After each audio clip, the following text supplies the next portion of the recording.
31 ના દિવસે તારીખ 31 ડિસેમ્બરના દિવસે શું છે એ યાદ નથી રાખવાનું, પણ તે દિવસે પોષ મહિનાની 12 છે.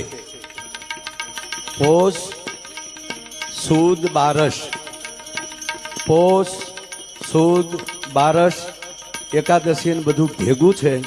તે દિવસે અયોધ્યામાં 5,500 વર્ષ 550 વર્ષ પછી આ દેશના વડાપ્રધાને ભગવાન રામની પ્રતિષ્ઠા કરી હતી. એ પ્રતિષ્ઠાનો ઉત્સવ ગામો ગામ ઉજવાવો જોવે. આ ઉજવો ત્યારે બીજાને તમે કહી શકો કે આ ન કરવું જોવે. અમે કરીને દેખાડવું પડે કે અમે આ કરીએ છીએ એમ. એટલે યાદ કરીને કહું છું હું કે તારીખ કોઈને યાદ રહે કે ન રહે એની મને ખબર નથી, પણ તમારી તિથિ તમારી અંદર યાદ હોય.